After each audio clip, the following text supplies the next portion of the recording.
Brachot Daf Nun He, on va commencer par Nun Dalet Amud Bet, les 4 dernières lignes. Amar Rav Yehuda, Shloshat Tzrichim Shimur, Ve'eluhen, Hole, Hatan, Ve'kala. Rav Yehuda nous enseigne qu'il y a 3 personnes qui ont besoin de protection, d'être accompagnées afin d'être protégées des mazikim. Il y a des mazikim, ce sont des êtres maléfiques, des démons, qui s'en prennent à ces 3 catégories de personnes. Soit le malade. Pourquoi le malade? Parce qu'il est déjà dans une situation délicate. C'est facile d'achever quelqu'un qui est déjà déstabilisé. Comme il est écrit, Al shlosha devarim, al shalosh averot, nashim metot beshaat lidtan.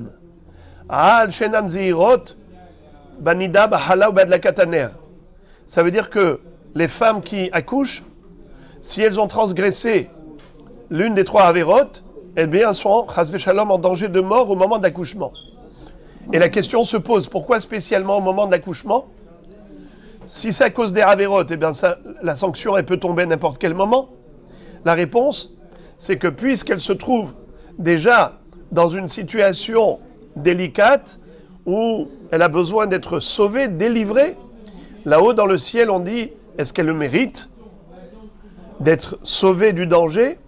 Eh bien, à ce moment-là, il peut s'avérer qu'elle a transgressé l'une de ces 3 avérotes, et c'est là que c'est dangereux. La même chose, cette notion de Satan, Mekatrek, Besharat, Sakana, c'est également par rapport au Holé, qui lui peut être atteint par ces mazikim. Alors il a besoin d'accompagnement et de shimur, de protection. Hatan vekala. Hatan et kala, pourquoi? Eh bien parce que il suscite la jalousie de ces êtres-là. Regardez Rashi, Hole, Sheura Mazalo, que son mazal a été déstabilisé. Lefikach Hashed Midgarebo, Vechen Haya, ou bien pareil, une femme qui a accouché, Isha Shiyalda. Hatan vekala, vetalmidei chachamim, mikin ato midgare bahem. Comme le shed, il est jaloux de Hatan et Kala, alors il veut les agresser. C'est pour cela que Hatan et Kala ont besoin de shimur, d'être accompagnés pendant cette période. Bematnita Tana, dans la Braïta, il est écrit, pas seulement Holé, mais aussi Haya. Haya, c'est-à-dire une femme qui vient d'accoucher.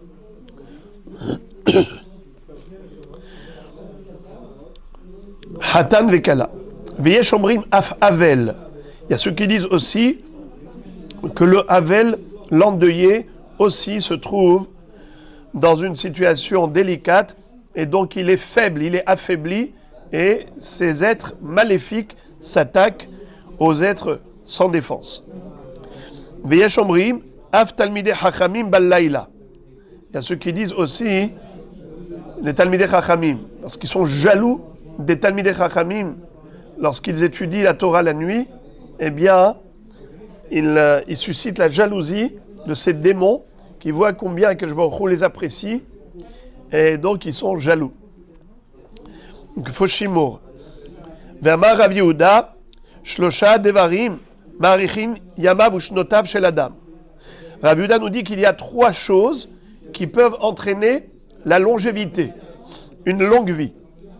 C'est quoi? Hama'arich bitfilato, celui qui prie longuement. Ve'hama'arich al shulchano, celui qui reste longtemps à table. Ve'hama'arich bebet hakiseh, et celui qui reste longtemps aux toilettes. La Gemara va expliquer chacun de ces 3 éléments. Pourquoi est-ce que c'est ma'arich yamim? Pourquoi ça rallonge la vie? Eh bien, hama'arich, d'abord la Gemara pose la question, elle dit hama'arich bitfilato ma'al yutai. Quoi? Rallonger la tfila, c'est une bonne chose. Pourtant, ve'amar Rabbi Chia bar Abba mar Rabbi Yochanan, kol hama'arich bitfilato me'ayen bah, sauf ba l'idée ke'ev lev. Celui qui rallonge cette fila et ensuite, me'ayen ba. Ça veut dire quoi, me'ayen ba? A priori, il se concentre dans sa tefila. Sauf ba l'idée qu'Evlev, finalement, il arrive à des douleurs cardiaques. Chez Nehemar, tohelet memushacha mahala lev. Un espoir, une espérance qui dure trop longtemps, eh bien, elle affaiblit le cœur. Encore, il y a trois choses qui rappellent devant Hachem les fautes de l'homme. C'est quoi? Kirnatouy, ve'iyun tefila, umoserdin al havero, la shamaim. Qu'est-ce que ça veut dire? Quelqu'un qui, par exemple, marche à côté d'un mur branlant. Ça veut dire qu'il y a un danger certain. Il se met en danger. Alors cet homme-là, il est en train de déclencher l'ouverture de son dossier là-haut dans le ciel. Pourquoi? Pour être sauvé, il faut un miracle. Est-ce qu'il le mérite? Lui-même, il s'est mis dans une situation dangereuse qui nécessite un miracle pour être sauvé. Il passe sous un kirnatouille, un mur qui est branlant, penché et qui risque de tomber. Qu'est-ce que tu fais? Non, moi je n'ai pas peur, j'ai suffisamment de mérite. Sur quoi m'appuyer? J'ai tellement de mitzvot, j'ai une carte de crédit que je n'ai pas encore utilisée. Plein de mitzvot là-haut. Alors on lui dit, bon, on va voir ton compte, on ouvre son dossier et on voit qu'il a un minus plutôt qu'un bonus. On voit qu'il est loin d'être Zakaï. Alors, Hasve Shalom, il peut succomber. C'est pareil pour celui qui est Moserdin al-Havero, la Shamaïm. Quelqu'un qui va dire à Kadosh Baruch Hu, celui-là, il m'a fait du mal, je voudrais que tu le punisses. Alors, dans ce cas-là, on dit, très bien, sur quoi tu t'appuies pour être si sûr qu'on va prendre ta défense? Eh bien, j'ai plein de srouillottes. Regardez, vous allez voir. On ouvre, ce n'est pas des srouillottes qu'il a, c'est des ravérottes.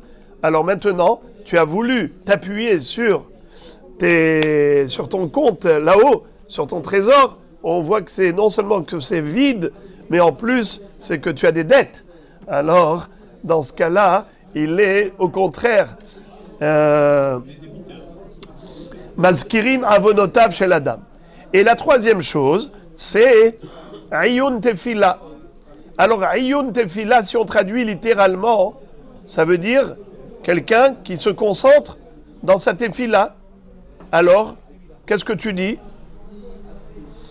Ama'arir bitfilato me'ayenba, c'est Mazkir avonotav chez la dame. Alors, je comprends pas comment tu m'as dit que ça rallonge la vie, la prière.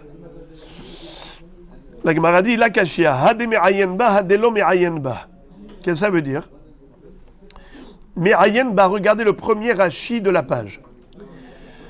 Me'ayenba, Omer Belibo, chez Terrassé Bakashato, les filles chez Itpalel Bekavana. Cet homme l'a dit à Kadosh Baruch Hu, puisque moi, j'ai fait une fila Bekavana, tu es obligé de me répondre.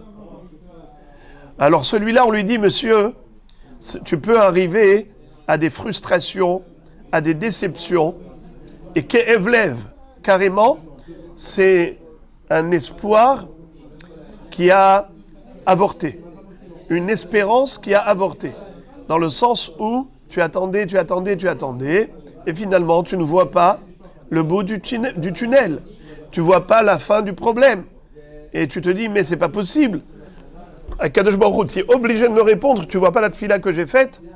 Alors on dit, bien sûr, tu as des srouillottes, ta tfila, mais si tu veux t'appuyer sur tes srouillottes, bien on va voir, on ouvre ton dossier.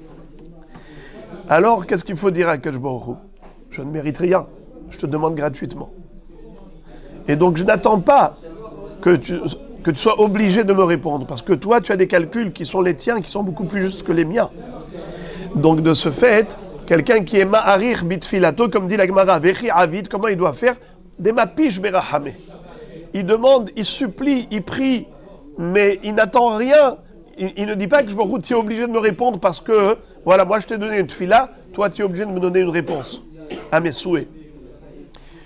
je demanderai à Hamim. Si toi tu juges que tu veux me donner gratuitement, va être Hanan, comme dit Rashi.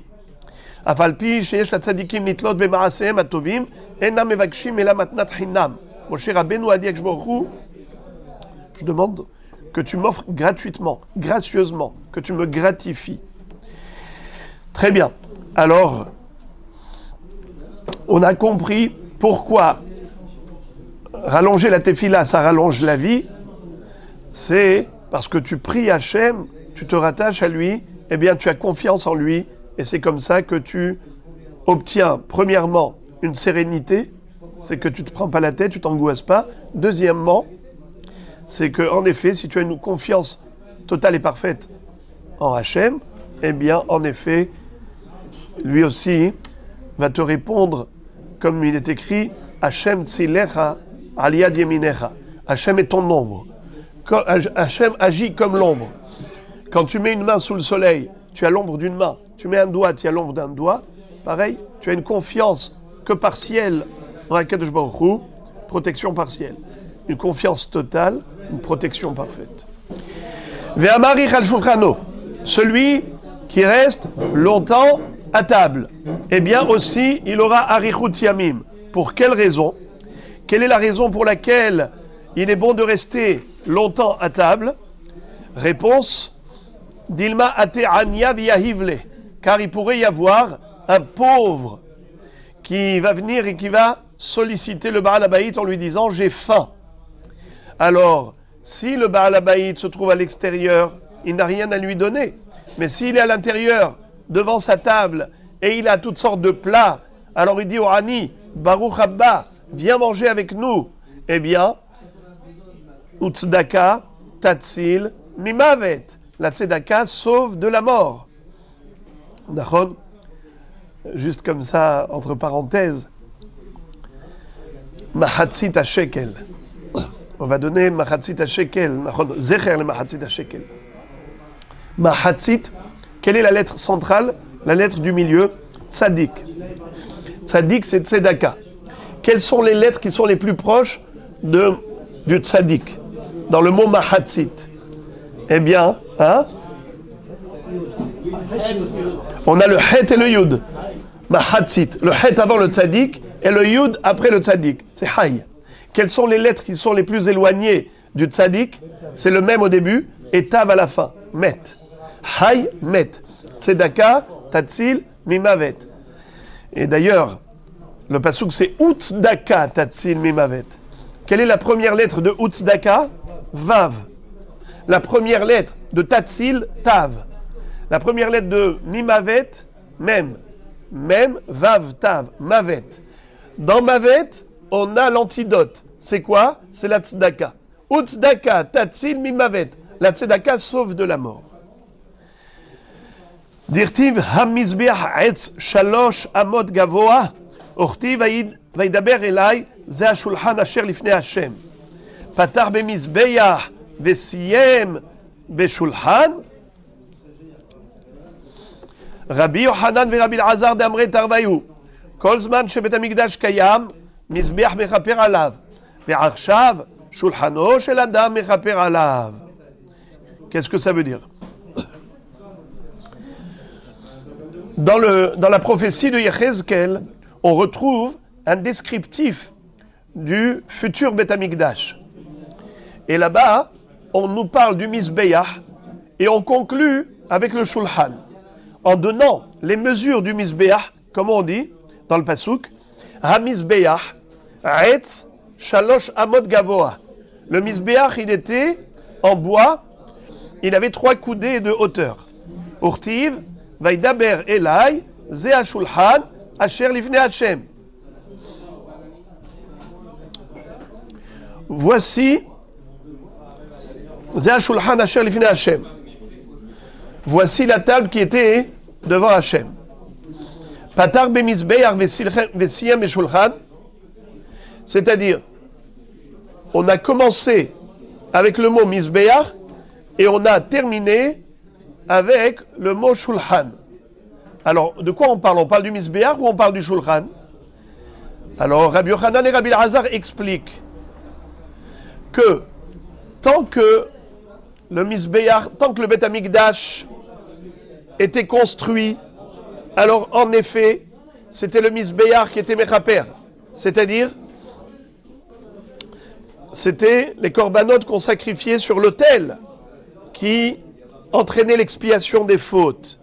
Tandis que, une fois que le Beth Amikdash a été détruit, c'est quoi qui est Mechaper?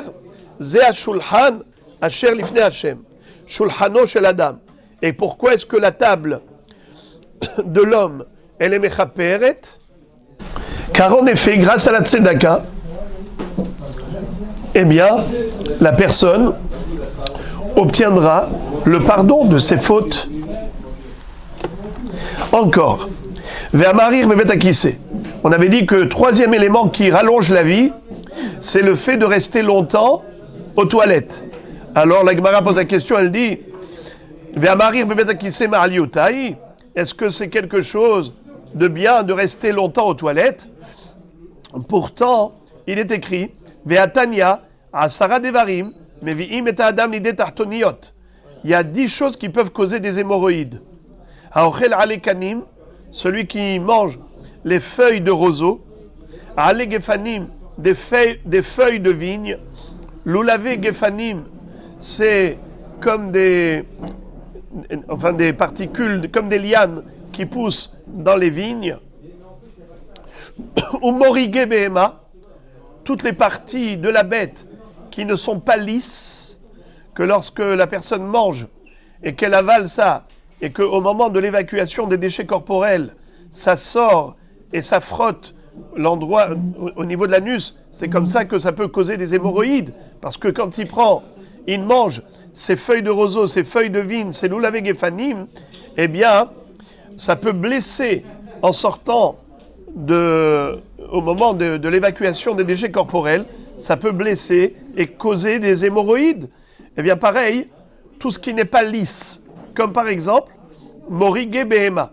C'est quoi morige behema? Rachidi, kol basar, sheba behema, she'eno halak, et la domé les morek harutz, kemo acher ve'al lachon ve'akeres apenimi ou betakosot. C'est-à-dire, tout ce qui a des pointes, des pics, comme par exemple, quelqu'un qui mangerait la langue, mais avec la peau qu'il y a dessus, qui n'est pas bonne, mais qui est rugueuse. Voilà, tout ce qui est rugueux. Pareil, le palais. Celui qui mange le palais, c'est rugueux. Akeres apenimi ou betakosot. Le filet, au niveau des tripes, il y a le filet. Pareil. Morige behema. Veshidro shel dag. Celui qui mange, a priori, il s'agirait ici de quelqu'un qui mange les petits os des poissons. L'arête centrale. Quelqu'un qui mangerait l'arête centrale du poisson. Vedag maliah, she'eno mevushal kol tzorko. Également le poisson salé qui n'a pas été cuit convenablement. Ça veut dire que c'est le poisson qui est très très salé, aussi c'est mauvais. Ve'achoté shimre yain. Celui qui boit la lie de vin, aussi, ça peut entraîner des hémorroïdes. Ve'amekaner bessid, celui qui s'essuie, pas avec du papier, mais avec du plâtre. À l'époque, ils n'avaient pas de papier. Les gens, ils allaient faire dans les champs.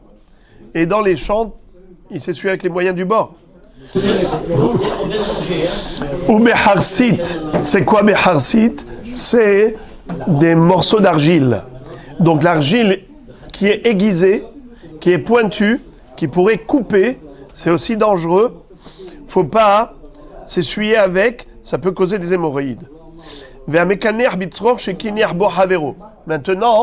il y a aussi quelqu'un qui, par exemple, lorsqu'il était dans le champ, il a été dans un bête à kisser, c'est-à-dire des endroits comme ça, et il y avait une pierre qui avait déjà été utilisée par quelqu'un avant lui. Celui qui va utiliser la même pierre, eh bien, en effet, il peut avoir des hémorroïdes. Veyesh omrim, afatole atzmo bebetakise yoter midai. Et voilà, on arrive à l'essentiel qui nous concerne. Également, celui qui reste suspendu aux toilettes trop longtemps. Donc nous voyons que c'est négatif de rester longtemps aux toilettes. contradiction. La kashia. Hadema arich vetale, hadema arich velotale. Qu'est-ce que ça veut dire? Ça dépend quelle est la position. Si c'est des toilettes turques, où les gens n'ont pas où s'asseoir, ils se tiennent sur leurs genoux, c'est-à-dire ils se tiennent sur leurs pieds, mais avec les genoux pliés, et ils sont suspendus en l'air. Donc la pression de cette position fait que, en effet, il peut y avoir des hémorroïdes.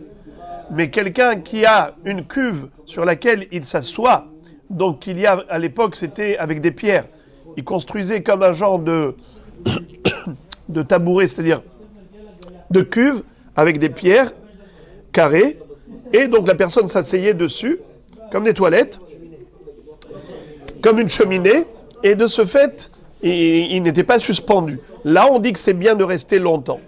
Pourquoi c'est bien de rester longtemps? Parce que la personne, plus elle évacue des déchets corporels, plus elle retire le mal, c'est-à-dire tous ces parasites qui pourraient se développer, ces bactéries qui pourraient se développer dans son corps. Et d'ailleurs, la Gemara nous raconte une histoire à ce propos. De Amrale Aï Matronita le Rabiuda Barbi el-Aï. Un jour, il y avait une princesse qui avait croisé Rabiuda Barbi el-Aï. Elle lui a dit, Panecha, domim le megadle hazirim ou le malve beribit. Tu ressembles à quelqu'un qui prête avec intérêt, malve beribit, c'est-à-dire quelqu'un qui s'enrichit très vite sans travailler. Alors il est tout rouge de satisfaction. Ça veut dire qu'il a le teint de quelqu'un qui est bien dans sa peau. Il est bien dans sa peau. Ou bien Megadle Hazirim sont ceux qui font de l'élevage de porcs, s'enrichissent beaucoup, parce que les porcs, les cochons, se multiplient très rapidement. Donc vous avez au début un petit couple de porcs, de cochons, et très vite vous en avez énormément. Alors ces gens-là travaillent peu et ils gagnent beaucoup. Quand vous vendez à des goïms qui mangent du porc, eh bien, alors vous gagnez beaucoup d'argent. Alors elle lui a dit, je suis sûr que l'un de ton métier à toi, c'est ou bien tu prêtes avec intérêt, ou bien tu fais de l'élevage de porc. Parce que sinon, c'est pas possible que tu sois tellement heureux.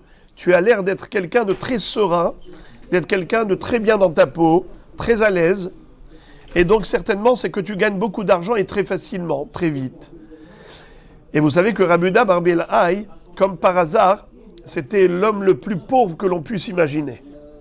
Il était tellement pauvre qu'il n'avait qu'un seul vêtement pour lui et sa femme. C'est-à-dire, il avait un genre de drap.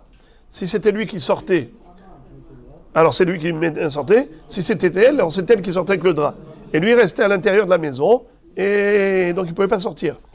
D'ailleurs, même une fois, Rabban Gamliel l'avait envoyé chercher. Le Nassi l'avait envoyé chercher, et il ne pouvait pas. Il ne pouvait pas sortir. Il lui a dit, j'ai pas de manteau. Rabban Gamliel lui a envoyé un manteau. Eh bien, à ce moment-là, il a dit, non, j'ai pas besoin de cadeaux, j'ai besoin de rien du tout. Il a montré à celui qui était venu pour lui apporter ce manteau, il a soulevé le tapis sur lequel il était assis, il lui a dit, tu vois ici, viens voir. Alors il dit, viens voir. Il voit comme si il y avait un souterrain plein de pièces d'or. Il lui dit, tu vois, je suis hyper riche. Tu crois que j'ai besoin de cadeaux? En Hachem, c'est parce qu'il me manque l'argent.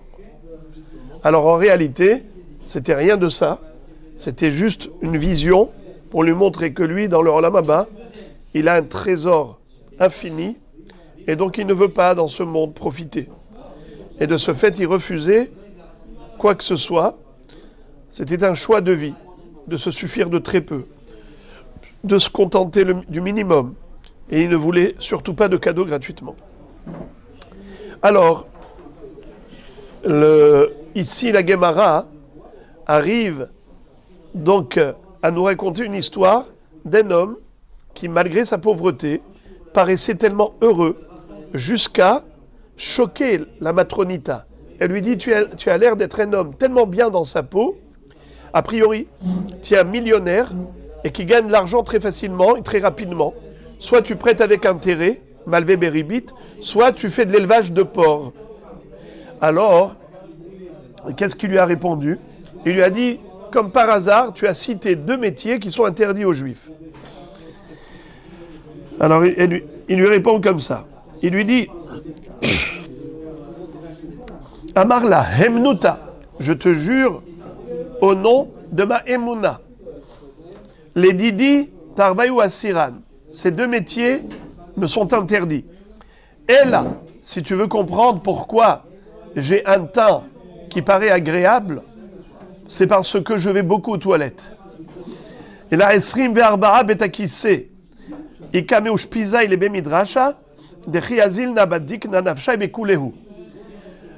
Lorsque je vais de chez moi au Beth Midrash, il y a, chemin faisant, 24 toilettes et je passe de l'un à l'autre. Et je vais dans chacun d'eux pour vérifier si j'ai besoin d'évacuer encore quelque chose, parce que je ne veux pas qu'il y ait dans mon corps la moindre saleté. Donc, dès que je ressens le moindre besoin, je n'attends pas longtemps jusqu'à ce que vraiment je sois surchargé de déchets. Dès que je sens que je peux évacuer, j'y vais. Donc nous voyons que ça rallonge la vie. Pourquoi? Parce que cette personne-là, elle est toujours nickel, elle est toujours propre. Son transit n'est jamais chargé d'excréments qui pourraient générer la prolifération de bactéries. Et donc une personne pareille, elle n'a que les vitamines, que les valeurs nutritives de ce qu'elle mange. D'ailleurs, j'ai entendu parler d'un grand admour qui faisait toujours un calcul de manger en fonction des heures de la digestion, de manière à ce qu'il ait toujours la possibilité d'évacuer ce qu'il a mangé avant d'aller faire la tfila. Il voulait que cette filote soit toujours avec un corps que kol atzmotai tomarna Hashem michamocha, que son corps soit entièrement nickel. Alors il ne mangeait pas tout le temps, qu'à des horaires précis, de manière à évacuer avant la tfila. Ve'amar Rav Yehuda shlosha devarim mekatzrim yamav ushnotav shel adam. Puisqu'on a parlé de ce qui rallonge la vie, à savoir 3 choses. Prier beaucoup. Deuxièmement, rester à table le temps de donner au aniim, s'il y a quelqu'un, un pauvre qui vient toquer à la porte. Et troisièmement, c'est le fait d'évacuer les déchets corporels aux toilettes souvent. Et maintenant, on va parler de 3 choses qui rétrécissent la durée de vie. Shlosha dvarim mekatzrim yamav ushnotav shel adam. Mi shenotnim lo sefer Torah likrot ve'eno koreh. Quelqu'un à qui on a donné un sefer Torah pour lire, c'est-à-dire lire la Torah, on lui dit, allez, vas-y, tiens, lis. Il dit, non, je ne veux pas lire. Comment ça? La Torah s'appelle source de vie. Ki hem hayenu ve'orech yamenu ubahem nehge yomam valayla. Tu refuses la Torah. Mi shenotnim lo sefer Torah likrot ve'eno koreh. Eh bien, lui-même, il se détache de la source de vie. Kos shel bracha levarech ve'eno mevarech. Celui à qui on a donné le verre de vin pour faire Zimoun et Birkat Amazon et a quitté tout le monde avec son Birkat, et il refuse. Ve'amanhig atzmo berabanut. Et celui qui joue de son autorité pour, chas v'shalom, exercer une pression sur le tzibour. Alors, la Gemara explique la raison de chaque chose. Sefer Torah likrot ve'eno koreh, dirtiv ki hu hayecha ve'orech yamecha. Car la Torah s'appelle source de vie. Kos shel bracha levarech ve'eno mevarech dirtiv avarecha mevarechecha. S'il refuse de faire Birkat Amazon en tant qu'invité, alors qu'est-ce qui va se passer? Eh bien, il ne va pas bénir le Baal Habayit, car vous le savez, que celui qui prenait le Kos Shel Bracha allait faire Zimoun et Birkat Amazon et allait faire une prière spéciale en faveur de son hôte, du Baal Habayit. C'est ce qu'on appelle Birkat HaOreyah. Et lui maintenant, il s'abstient de bénir le Baal Habayit. En s'abstenant, eh bien, il ne bénit pas un juif. Or, bénir les juifs, c'est mériter la bénédiction. Car que je vois a dit Avraham Avinu, Va'avarecha mevarechecha. Je bénirai ceux qui te béniront. Donc, en bénissant les autres juifs, on est béni. Je connais quelqu'un qui, tout le temps, fait des brachot. Hein? Il bénit tout le temps. Ça, c'est un grand zéchout. De souhaiter que du bien aux gens. Souhaiter que du bien aux gens. Eh bien, ça, c'est attirer sur soi la bracha. Tov ayin hu yevorach. Tov ayin hu yevorach. Celui qui a un bon œil, c'est-à-dire un regard positif sur les autres, et il leur souhaite le meilleur, eh bien que je lui accordera à lui également. Alors, Chas v'shalom, celui qui refuse la bracha, eh bien, lui-même, il perd la bracha. Ve'amanig atzmo berabanut, et celui qui joue de son autorité, de Amar Rabbi Chama bar Hanina mipnema met Yosef kodem le'ehav, mipene shinhig atzmo berabanut. Pourquoi est-ce que Yosef Hatzadik est décédé avant tous ses frères? Pourtant, il était l'un des plus jeunes. Vayamot Yosef, bechol ehav, chol adoraou. Donc d'abord Yosef et ses frères et la génération. Sous-entendu qu'il est mort le premier. Pourquoi? Parce qu'il était Melech, il était le Mishneh la Melech. Et comme il a été Manhig Atzmo Berabanut, Oila le Rabanut shemekarberet et Ba'aleha. Malheur à la Rabanut qu'elle enterre celui qui est à son poste. Ve'amar Rav Yehuda Amarav Shlosha tzrichim rahamim. Il y a 3 éléments qui requièrent la miséricorde divine. Melech Tov, Shana Tova et Halom Tov. Qu'est-ce que ça veut dire? Melech Tov, un bon roi. Il faut prier pour qu'il soit toujours bon. Shana Tova, il faut prier pour que l'année elle soit toujours bonne. Halom Tov, prier pour que le rêve soit bon, c'est-à-dire qu'il se concrétise. Les Tova. Melech Tov dirtiv, Palgemaim, Lev Melech Biyad Hashem. Le cœur du roi, il est entre les mains d'Hachem. Donc ça ne dépend pas de nous. Le cœur du roi, il est entre les mains d'Hachem. Donc il faut mériter Rahamim et prier Hachem pour qu'il oriente le cœur du roi toujours dans le bon sens, en notre faveur. Puisque Lev Melech Biyad Hashem, alors que Kadosh Baruch Hu fasse qu'il soit toujours Melech Tov. Shana Tova dirtiv, Tamid Aine Hashem Elokecha Ba Mereshit Hashana Ve'ad Harit Shana. Puisque du début jusqu'à la fin de l'année, notre destin dépend d'Akadosh Baruch Hu, donc il faut mériter Rahamim. Il faut toujours prier. Halom Tov dirtiv, V'tahalimeni ve'ahyeni. C'est-à-dire que tu vas me guérir et tu vas me faire vivre. Et ici, V'tahalimeni, il y a aussi le lachon halom, et en même temps les ahlim, guérir. Que Kadosh Baruch Hu guérisse le halom. Amar Rabbi Yochanan, Shelosha dvarim achiz alem HaKadosh Baruch Hu be'atzmo. Rabbi Yochanan nous dit qu'il y a 3 choses que c'est HaKadosh Baruch Hu lui-même, birvodo be'atzmo, qui décrète et qu'il annonce et qu'il proclame. Ve'eluen, Ra'av, la famine. Sova, l'abondance. Et au Parnastov, un bon guide, un bon dirigeant. Ra'av, dirtiv, Kikara Hashem la Ra'av. Ça, c'est un pasouk que Kadosh Baruch Hu a appelé la famine, pour qu'elle arrive à Shalom. Sova, la satiété, l'abondance. Dirtiv et Karati et la Dagan, Ve'irbeti Oto. C'est lui qui appelle l'abondance au niveau de céréales et il a multiplié. Parnastov, c'est Hachem qui le proclame. Dirti va yomer Hachem el Moshe lemor, re'e karati beshem Betzalel ben Uri ben Hur les Maté Yehuda. Voici, j'ai nommé, j'ai proclamé Betzalel comme étant celui qui va occuper le poste de directeur en chef de la fabrication du Mishkan. Amar Rabbi Yitzhak, en marmidim parnas ala tzibur, ela imken nimlachin bat tzibur. Lorsqu'on doit nommer un dirigeant, il faut que ce soit avec l'approbation du public. Sheneemar re'u kara Hashem beshem Betzalel, amar lo ekshbochu le Moshe, Moshe, hagun alecha Betzalel. Qu'est-ce que ça veut dire?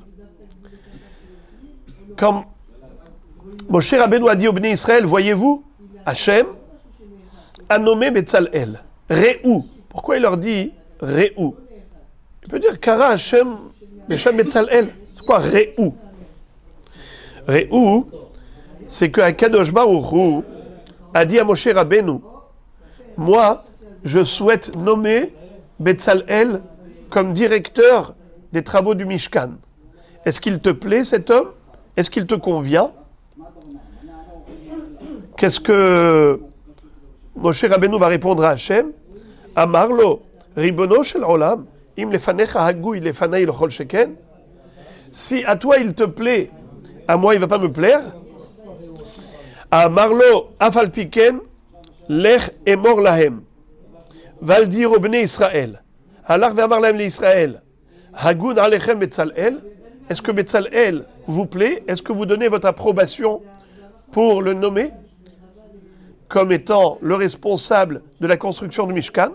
Amrulo, im lifne hakadosh baruchu ou lefanecha ou agun lefanenu lachol sheken. Si Akadosh baruchu a approuvé Betzalel, il lui a plu, et à toi aussi il te convient, est-ce que nous, on a quelque chose à redire? C'est sûr qu'il nous plaît. Qu'est-ce qu'on apprend de là? On apprend de là qu'en effet, lorsqu'on doit nommer un dirigeant, il faut que ce soit avec l'accord de tout le tzibour. Il ne faut pas que ce soit une dictature. Il faut que ce soit une démocratie. Élu en démocratie. Amar Rabbi Shmuel bar Nachmani, Amar Rabbi Yonatan, Betzalel al Shem Chochmato Nikra. Le nom de Betzalel, c'est un surnom par rapport à la Chochma qui était la sienne. Besha'a she'amar lo HaKadosh Baruch Hu le Moshe, lech emor lo li Betzalel, a'aseh li mishkan Aaron vekelim. Lorsque Hachem a dit à Moshe, va dire à Betzalel de fabriquer le tabernacle, le sanctuaire, le Aaron, l'arche sainte, Kelim et tous les ustensiles du Mishkan, Alach Moshe ve'afach. Moshe Rabbeinu, lorsqu'il a transmis le message divin à Betzalel, Amar lo aseh Aaron ve'kelim ou Mishkan. Il lui a dit, fabrique l'arche sainte, les ustensiles et le Mishkan. Pourquoi est-ce que Moshe Rabbeinu a inversé? C'est que Moshe Rabbeinu a parlé de l'importance des Kelim. Qu'est-ce qui est plus important? Le Mishkan ou le Aaron? Le Mishkan ou les Kelim? Le Aaron, c'est plus que les Kelim, et les Kelim, plus que le Mishkan. C'est pour cela que Moshe Rabbeinu a parlé les Fiach HaShivut. Alors qu'est-ce que lui dit Betzalel? Amarlo Moshe Rabbeinu, Moshe notre maître, minhago shel olam. L'habitude, la coutume des hommes, c'est quoi? Adam boné bait, ve'achar kach machnis letocho kelim. D'abord l'homme construit la maison, et ensuite le mobilier. Ve'ata omerli aseli Aaron ve kelim au mishkan. Et toi tu me dis de faire d'abord le Aaron, les kelim et le mishkan. Kelim shani ose, les chanach nisem. Si je fabrique d'abord les kelim, où est-ce que je vais les introduire? Shema, peut-être, car amar lecha kadosh baruchu, ase mishkan Aaron ve kelim. Peut-être qu'Hachem t'a dit de construire d'abord le mishkan, et ensuite les kelim, et ensuite le Aaron, et ensuite les kelim. Alors il lui a dit, amarlo shema betzel el haïta viadata. Il lui a dit, betzel el, est-ce que tu étais à l'ombre du trône divin à l'ombre d'Hachem au moment où il m'a donné la mitzvah. Comment tu sais? C'est pour ça qu'il s'appelait Betzalel. Amar Rav Yuda Amar Rav Yodea ya Betzalel et tzaref otiot shenivreu bahem shamayim va'aretz. Betzalel connaissait les lettres avec lesquelles Akadosh Baruch Hu a créé le monde. C'est-à-dire que Hachem a créé le monde avec ses noms, les noms d'Akadosh Baruch Hu. N'est-ce pas? Eh bien, avec ces lettres-là, qui constituent les noms par lesquels Akadosh Baruch Hu a créé le monde, lui, Betzalel, connaissait l'assemblage et l'association de ces lettres. Et Rashi de dire que on retrouve ces lettres dans Sefer HaYetzira. C'est un livre qui a été écrit par Avraham Avinu. Sefer HaYetzira.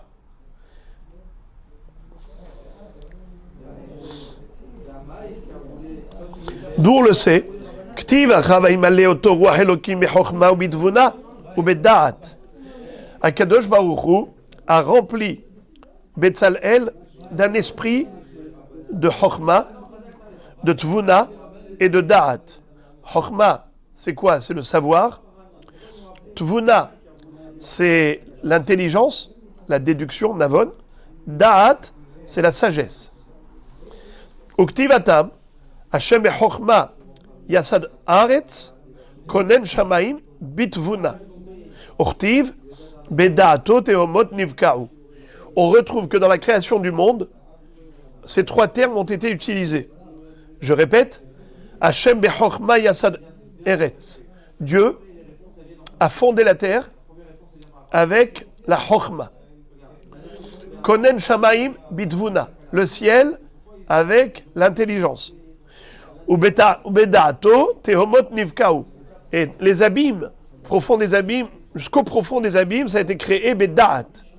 Donc, puisque ces trois notions, Chochma, Bina, Da'at, ont été utilisées pour la création du monde, eh bien, quand on nous dit que Hachem a rempli Betzalel de Chochma, Bina, Da'at, c'est-à-dire qu'il connaissait les lettres avec lesquelles Akadosh Baruch Hu a créé ciel et terre et l'ensemble du cosmos. Entre parenthèses, pourquoi cela était nécessaire? Parce que le Mishkan, c'est un microcosme. Le Mishkan, il y avait dedans des éléments qui correspondaient à l'ensemble de la nature, l'ensemble de la création. Regardez dans le Midrash, il y a là-bas un parallèle par rapport à chaque élément. Mamash, c'est des choses extraordinaires, de toute beauté. Exemple, le Kior, qui était plein d'eau, le bassin plein d'eau, ça représente l'océan, la partie aquatique du monde, et ainsi de suite. Chaque chose. Il y a un parallèle, une similitude que fait le Midrash par rapport à chaque élément du Mishkan et le monde. Donc, Betzalel connaissait les lettres avec lesquelles on a créé le monde. Eh bien, c'était nécessaire pour la création du Mishkan qui correspondait à ce que Hachem a créé dans le monde. On continue. Amar Rabbi Yochanan, en Akadosh Baruch Hu noten chokhma, ela lemi sheyesh bo chokhma. Shenemar ya'iv chokhmeta lahakimin, uman de'a leyod'ei bina. C'est-à-dire, Akadosh Baruch Hu ne donne la sagesse qu'à celui qui est intelligent. Alors, évidemment, vous allez poser la question, mais s'il est déjà intelligent, qu'est-ce qu'il a besoin de sagesse? Premièrement. Deuxièmement, s'il faut être intelligent pour avoir la sagesse, alors comment est-ce qu'il était intelligent avant que Hachem ne lui donne la sagesse? Mais En Akadosh Baruch Hu noten chokhma, et là, les mishesh bo chokhma. Alors comment il a eu la première chokhma pour avoir la deuxième? Deux questions. Si il faut être hacham pour être hacham, alors comment il était hacham avant de devenir hacham? Premièrement. Et deuxièmement, si il est déjà hacham, qu'est-ce qu'il a besoin encore de chokhma? Bon, alors on va y arriver. Patience. Chez Nehemar Yaïv chokhmeta la hakimin. Comme dit Daniel, Dieu donne la chokhma aux hachamim. Au man de'a liyod'ei bina. Il donne la de'a à ceux qui ont la bina. Aïe, aïe, aïe, aïe, aïe. Shama Rav Tahlifa bar Ma'arava. Ve'amra kameh de Rabbi Abahu. Un jour, Rav Tahlifa l'a entendu et il a répété devant Rabbi Abahu. Amarle, Rabbi Abahu lui a répondu, Atun mehata matnitula. Vous l'avez déduit de ce pasouk. Anan, mehacha matninanla. Dirtiv, ublev kol hachamlev natati chokhma. Nous, on déduit ce principe que Dieu donne la sagesse aux intelligents du pasouk à propos de Betzalel. Il n'y avait pas que Betzalel qui était le hacham. Lui, c'était le directeur en chef. Mais il y avait tous les hachmelev, tous ceux qui ont travaillé avec Betzalel, qui ont travaillé pour la fabrication des ustensiles du Mishkan. Et il est dit à leur propos, Ubelev kol hachamlev natati chokhma. Et dans le cœur de tous les sages, j'ai mis la sagesse. Donc une fois de plus, on voit que à qui Hachem donne la sagesse, aux sages. Alors les amis, pour répondre à la question, aux questions que j'ai posées, voici les différentes explications. Première explication, c'est que la chokhma en question, c'est il y a la chokhma de base et il y a la chokhma que l'on reçoit. La chokhma qui permet de recevoir la chokhma, c'est la Yirat Shamaim. La Yirat Shamaim s'appelle chokhma. Comme il est écrit dans le pasuk, Reshit chokhma Yirat Hashem. Hen Yirat Hashem hi chokhma. La vraie chokhma, c'est la crainte de Dieu. Quelqu'un qui réalise pleinement la réalité universelle, qui a créé ce monde, Akadosh Baruch Hu, qui m'a créé, Hachem, qui me fait vivre chaque instant, Akadosh Baruch Hu, eh bien, celui qui réalise, eh bien, il a cette chokhma qui permet la Yirat Shamaim, le respect d'Akadosh Baruch Hu. Grâce à la Yirat Shamaim, il méritera la chokhma. Reshit chokhma, Yirat Hashem. Deuxième explication, deuxième définition de la chokhma de base pour mériter la deuxième chokhma, c'est l'amour de la Torah, l'amour de la chokhma. C'est-à-dire quelqu'un qui apprécie l'étude de la Torah, eh bien il va s'investir pour l'apprendre. Et Akadosh Baruch Hu va lui accorder la sagesse, la chokhma. Il va y arriver, il va y parvenir. Bien que la Torah, c'est un ouvrage divin, c'est normalement inaccessible pour l'être humain. Mais celui qui est hacham et qui comprend que c'est là où se trouve la vérité, quelqu'un qui est hacham, qui comprend que le sens et l'essence de la vie, c'est l'étude de la Torah, bien qu'au début c'est difficile, mais Akadosh Baruch Hu va lui ouvrir les portes de la chokhma. Ublev kol hacham lev, natati chokhma. Sois d'abord hacham lev, et après tu auras la chokhma. Hacham lev, chokhma ensuite intellectuelle. Tu veux la chokhma intellectuelle, la science de la Torah, sois hacham lev. Ça veut dire apprécie dans ton cœur la Torah. Investis-toi pour elle. Fais des efforts. Il y a des gens qui disent, je veux bien connaître la Torah, mais bon, de temps à autre, quand ça m'arrive, j'ai envie, ok. Mais sinon, je ne ferai pas d'efforts pour elle. Ça ne s'appelle pas chokhmat lev. Chokhmat lev, ça veut dire que tu as compris que c'est la raison de vivre. C'est chokhmat Torah. Et donc tu vas vraiment faire des efforts à chaque fois que tu peux pour étudier et étudier. Eh bien là, quand tu as fait preuve de sagesse de cœur, tu auras la science qui est la sagesse intellectuelle. Donc, voilà comment, en passant de Betzalel, on est arrivé au Chachmei Lev.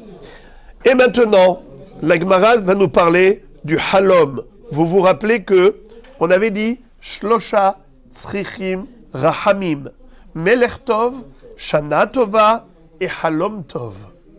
Maintenant, la Gemara va nous dire Amar Rav Hizda, Kol Halom, Velo Tavat. Qu'est-ce que ça veut dire Kol Halom Velo Tavat? Rashi explique Kol Halomot Ir'e Adam Velo Ir'e Ehad Meotan Shu Sharui Beta'anit She'eno Tov Tavat Lashon Ta'anit. Qu'est-ce que ça veut dire? La personne, elle a parfois des rêves qui sont, chas v'shalom, des signes précurseurs d'un avenir négatif, d'un malheur, chas v'shalom, qui pourrait arriver. Et le rêve, c'est comme une petite prophétie. Il est prémonitoire, il est précurseur. Alors, la Gemara dit, tous les halomot, ok, on les accepte, mais surtout que l'homme n'ait pas à avoir un rêve de ta'anit. Qu'est-ce que ça veut dire un rêve de ta'anit? Il y a deux façons d'expliquer. Soit qu'il n'ait pas les rêves qui entraînent la nécessité de ta'anit. Comme il y a en effet, même dans le Shulchan Aruch, on nous cite, si quelqu'un a fait tel rêve ou tel rêve ou tel rêve, il doit jeûner. Pourquoi? Parce que ces rêves-là sont, chas v'shalom, annonciateurs de quelque chose de malheureux, quelque chose de négatif. Eh bien, pourvu qu'il n'ait pas l'un de ces rêves. Deuxième explication, c'est que l'homme qu'il n'ait pas à rêver de se voir dans le ta'anit. C'est-à-dire que la personne voit dans son rêve qu'elle est en train de jeûner. Ça aussi, c'est pas bien. Alors regardez comment Rashi nous explique, je répète. Kol halom velo tavat. Tous les rêves, mais juste pas celui du ta'anit. Kol halomot ir'e adam velo ir'e ehad me otan sheusharui beta'anit. Mais la bonne explication, c'est pas qu'il a rêvé qu'il est dans un ta'anit, comme j'ai vu certains expliquer. Parce que sinon, Rashi aurait dit Kol halomot ir'e adam velo ir'e sheu sharui beta'anit. Quand Rashi dit velo ir'e ehad me otan sheu sharui beta'anit, je pense que ça voudrait dire plus que il ne faut pas souhaiter à cet homme qu'il ait un rêve à cause duquel il va devoir jeûner. Parce que ça, c'est un rêve qui est mauvais. Bon. Et maintenant, la Gemara va plonger dans le sujet des rêves. Ve'amar Afrizda, Helma de l'homme fachar, Keigarta de l'homme karia. Un rêve qui n'a pas été interprété, c'est comme un courrier qui n'a pas été ouvert. C'est-à-dire que tous les rêves se réalisent en fonction de l'interprétation qu'on leur donne. Donc, si tu donnes une bonne interprétation, il sera bon. Si tu donnes une mauvaise, il sera mauvais. Mais si tu dis rien, eh bien, il n'y aura rien. Keigarta de l'homme karia, comme un courrier qui n'a pas été lu. Ve'amar Afrizda, la helma tava mikayem kule, ve la helma bisha mikayem kule. Afrizda disait, en général, dans un rêve, il y a des parties qui sont des dvarim betelim, qui sont des futilités. Même dans un rêve qui est vrai, il n'y a pas que du vrai. On va voir après que ça ressemble à de la paille avec des céréales. Quand vous avez des céréales, des gerbes de blé, tout n'est pas consommable. On ne peut manger que le grain. Le reste, l'écorce et la tige, c'est jeté. Ça veut dire que c'est pas mangeable. La même chose, la Gemara va nous dire Keshem she'i efshar les bar beloteven, kari efshar les halom blo devarim betelim. De la même façon qu'il n'est pas possible d'avoir des céréales sans paille, ainsi il ne peut pas y avoir de rêve sans futilité, des choses futiles. Ainsi, comment? Exactement, ça veut dire que ne crois pas que tout ce que tu as vu dans ton rêve va se réaliser pleinement. Il y a forcément des choses vaines. Ve'amar Afrizda, Helma bisha adif me helma tava. Et Afrizda va dire qu'un cauchemar, c'est mieux qu'un beau rêve. Pourquoi? Rashi dit, Shemevita Adam l'idée teshuva. Qu'est-ce que ça veut dire? Un homme, quand il se réveille d'un cauchemar, eh bien, il a le cœur qui palpite et il commence à faire teshuva. Malheureusement, tant que la personne, elle est bien dans sa peau, elle se dit, eh ben, je n'ai rien à me reprocher, tout va bien, tranquille. Mais quand il y a un cauchemar, il se réveille, Mskin, il est complètement saisi de terreur. Il se dit, attends, c'est une réalité ou c'est du faux? Et à ce moment-là, il commence à faire teshuva. Ve'amar Rav Chizda, Helma bisha atzivute mesatie, Helma tava hedve mesatie. Rav Chizda rajoute encore, il dit, un homme qui est inquiet par rapport à un mauvais rêve, eh bien son inquiétude, son angoisse, expie et fait en sorte que le rêve qui était, chasvé shalom, de mauvais augure, qui annonçait quelque chose de négatif, ça ne va pas se réaliser. Ce négatif ne va pas se réaliser. Pourquoi il n'y aura pas de malheur? Parce que la peur du cauchemar était tellement forte que cette angoisse même va réparer la faute qui fait qu'il aurait pu mériter ce mauvais destin. Je répète, Helma bisha atzivute mesatie. Un mauvais rêve, sa peur, la panique qu'il engendre, ça suffit pour annuler le mauvais décret. Et également l'inverse. Halma tava, hedvate mesatie. Quelqu'un qui a rêvé qu'il a gagné au loto. Et il a vu comme ça, il avait tous les chiffres et qu'il a gagné des millions. Et puis il se réveille. Dans son rêve, il était tellement heureux, tellement content, que finalement, on lui dit, ça y est, la sensation de bonheur que tu devais avoir, tu l'as déjà eue. Ça suffit. Qu'est-ce qu'il a, le riche? Le riche, ce qu'il a, c'est la sensation de bonheur qu'il est riche. Eh bien, ça tu l'as eu. Baraka.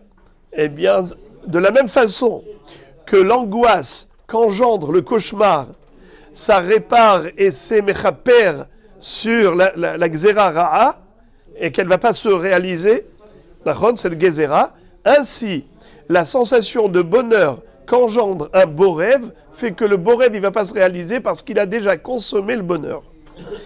Amar Rav Yosef, Helmatava afilou le didi bedihute mefak hale. Qu'est-ce que ça veut dire?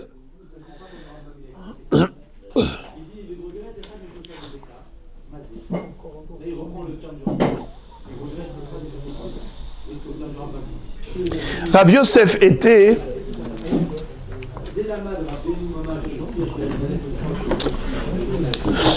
on le sait que Rav Yosef était aveugle. Et Rav Yosef ne voyait pas en journée des choses auxquelles il pouvait rêver pendant la nuit. Eh bien, ses rêves à lui, c'était vraiment quelque chose qui pouvait être inquiétant. Parce que quelqu'un qui a des cauchemars, on peut dire c'est parce qu'il a vu dans la journée des choses effrayantes, angoissantes, inquiétantes. Alors le subconscient lui a fait voir des choses dans la nuit. Mais Rav Yosef qui était aveugle, il n'a rien vu en journée pour dire que la nuit il a rêvé de choses qui étaient angoissantes. Donc peut-être que vraiment c'est de mauvais augure, c'est des rêves qui annoncent quelque chose de négatif. Eh bien Rav Yosef va dire que même ces cauchemars à lui, ils étaient réparés grâce au bdihuta. Qu'est-ce que ça veut dire bdihuta mefak hale? Le Bach va dire Tivute mevatalto delo mitkayem alav klal. C'est-à-dire qu'un homme doit avoir confiance en Dieu et il doit avoir toujours la simha et ne jamais se laisser gagner par l'angoisse, jamais se laisser gagner par la dépression, car justement, en étant content, c'est comme ça qu'il va annuler les mauvais décrets. Pense bien, tout ira bien. Si tu as confiance en Akadosh Baruch Hu, eh bien tu peux être tranquille. Encore. Ve'amar Rav Chizda Helma bisha kashem min nigda. Rav Chizda disait que un cauchemar, c'est pire qu'une malcoute. C'est encore plus que des coups. Pourquoi? Parce que des coups, c'est des coups en temps réel. Mais une fois que ça y est, une fois que c'est passé, c'est passé. Mais tandis que un rêve comme ça, qui est un cauchemar, alors ça envahit l'homme pendant longtemps. Et en effet, Akadosh Baruch Hu, qu'est-ce qu'il fait pour réveiller parfois les gens? Eh bien, il leur envoie un mauvais rêve, et ce mauvais rêve les rappelle à l'ordre. Du coup, la personne se dit, il faudrait que je fasse teshuva. Regardez s'il vous plaît le dernier rachis de la page. C'est halomra, mir ato yashuvi kana. Le halomra, qu'est-ce qu'il fait? Il fait que l'homme arrive à la crainte de Dieu et il se soumet à lui. C'est comme ça que Dieu fait que les gens le craignent. Comment? Par le halomra. C'est extraordinaire. Qu'il n'y ait rien de réel au niveau négatif, qu'il n'y ait aucun mauvais décret et que tout se passe dans le rêve. Que les gens fassent teshuva juste par des cauchemars. Et maintenant, il y a un passouk qui parle également des rêves. Hanavi asher ito halom asher ito halom yesaper halom. Va asher devari ito yedaber devari emet. Maal et teven et abar neum Hashem. Qu'est-ce que ça veut dire? Il y a des prophètes qui prophétisent au travers de rêves. Il y a des prophètes qui prophétisent au travers de messages prophétiques. C'est-à-dire,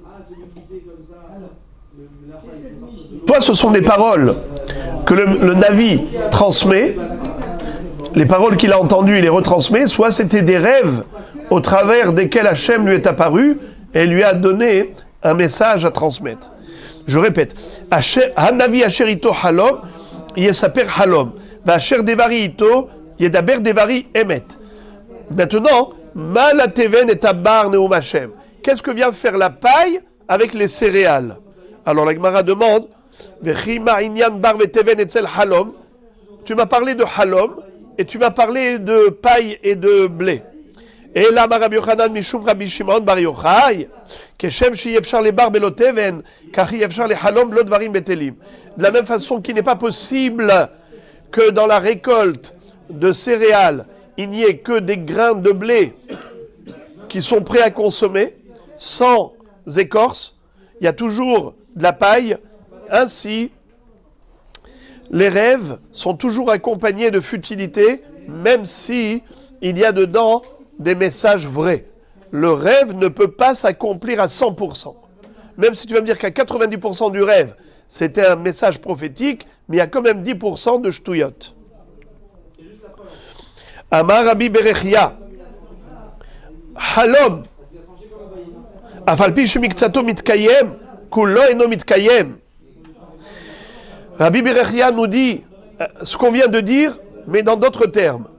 Bien qu'un rêve se réalise majoritairement ou partiellement, mais il ne peut pas s'accomplir pleinement. Minalan, d'où on l'apprend, mi Yosef. Dirti veine hashemesh ve'ayareach ve'ahad asar kochavim ishtachavim li. Lorsqu'il avait rêvé et raconté à son père et à ses frères qu'il voyait le soleil, la lune et les 11 étoiles se prosterner devant lui, et son père lui a dit, il a grondé en disant, penses-tu que moi et ta mère et tes frères, on va venir se prosterner devant toi, puisque le soleil et la lune représentaient son père et sa mère. Les 11 étoiles, c'est 11 frères. Entre parenthèses, Rachid dit que Yaakov Avinu a fait semblant de le gronder, parce qu'il ne voulait pas que les frères soient jaloux. Mais au contraire, Ve'aviv, Shamar et Tadavar, il attendait impatiemment que ça se réalise. Mais, qu'est-ce que nous voyons? Que sa mère était déjà morte. Rachel Imenu. Et donc, quand il rêve que la lune va se prosterner devant lui, c'était une futilité. Donc, de là, on apprend que même si la majorité du rêve se réalise, mais pas entièrement. Amar Rabbi Levi, les olam yetzapeh adam le halom tov ad 22 shana. Rabbi Levi dit, si un homme a eu un rêve prémonitoire d'un bonheur, eh bien même si ça ne s'est pas réalisé immédiatement, il peut attendre pendant 22 ans. Ça peut se réaliser 22 ans après. Minalan, d'où on l'apprend? Mais Yosef, tu vois bien que Yosef, quand est-ce que Yosef a eu la concrétisation de ce beau rêve à savoir que le soleil, la lune et les 11 étoiles sont prosternés devant lui, ce n'est que 22 ans plus tard. D'ailleurs, la lune représentait, nous dit Rashi dans le Chumash, Bilha, qui elle a adopté comme sa mère, puisque Bilha était la servante de Rachel. Minalan, mi Yosef. D'où on apprend que Yosef a attendu 22 ans pour la réalisation du rêve. Dirtiv ele toldot Yaakov, Yosef ben 17 shana. Urtiv et Yosef ben 30 shana, be'omdo lifne paro, min shifsare, atlatin kamahave, tlatsare. C'est-à-dire, quel âge avait Yosef lorsqu'il a été vendu en Égypte? 17 ans. Quel âge avait-il lorsqu'il est arrivé devant Paro? Il avait 30 ans. Yosef ben Sheloshim Shana Be'om Dolifne Paro. Ça fait combien? De 17 à 30, 13 ans. Après ça, Veshav des Shiv'a, pardon, Veshav des Sov'a, Vetarte des Kafna, Ha-Esrin Vetartin. Tu rajoutes les 7 années d'abondance. Shav, c'est 7. Sov'a, abondance, satiété. Vetre des Kafna. Il y avait encore Tarté, 2 ans de Ra'av, de famine. 7 plus 2 égale 9. 9 plus 13, 22 ans. Ha-Esrim Vetartin. Donc tu vois que même si un rêve t'annonce quelque chose et ne s'est pas réalisé immédiatement, ne perds pas espoir. Amar Ravuna, et maintenant Ravuna va nous dire quelque chose d'incroyable. Les Adam Tov, en mar'im lo halom tov. Un homme positif, on ne lui montre pas de rêve positif. Ou les Adam Ra, en mar'im lo halom ra. Et un homme négatif, on ne lui montre pas de rêve négatif. Il n'a pas de cauchemar. Et Rachid expliquait, deuxième ligne de Rashi en haut, les Adam Tov, Rashi carrément. Rashi dit les Adam Tov, mar'im lo halomra. Rashi il a une autre version que la Gemara. Il dit un homme positif, on lui montre des rêves négatifs. Rashi explique, Kede shid ag velo yecheta, veshecha perlo itzvono. Deux choses. Premièrement, c'est que par la peur du rêve, eh bien, il va avoir d'ailleurs Hatchamaim et il ne va pas fauter. Et deuxièmement, c'est que l'inquiétude et l'angoisse que génère le cauchemar, c'est Mechaper Avonot. Par contre, les Adam Ra Mar'im Lo Halom Tov, un homme négatif, on lui montre des rêves positifs. Il dit pourquoi? Dit Rashi, afin que cet homme-là reçoive la récompense de ses méfaits, de ses avérotes, dans ce monde. Comment? En faisant de beaux rêves. Vous vous imaginez, un homme peut avoir la récompense des quelques mitzvot qu'il a faites par de beaux rêves. Ça veut dire concrètement, il ne sera pas dans le confort concret, mais dans ses rêves, il ne voit que des choses extraordinaires. Il se voit avec, comment on appelle ça, des châteaux en Espagne, au bord de mer, avec toutes ces voitures qui font 300 km/h. En tout cas, Akadosh Baruch Hu peut récompenser quelqu'un pour ces quelques mitzvot qu'il a faites par le biais de ses beaux rêves. On continue. Tanya Namehachi, c'est confirmé par la Baraïta. Kol shenotav shel David, l'ora'a halom tov. Vechol shenotav shel Achitofel, l'ora'a halom ra. Qu'est-ce que ça veut dire? David Amelech, de sa vie, il n'a pas eu un beau rêve. Et Achitofel, le Racha, de sa vie, il n'a pas eu un mauvais rêve, un cauchemar.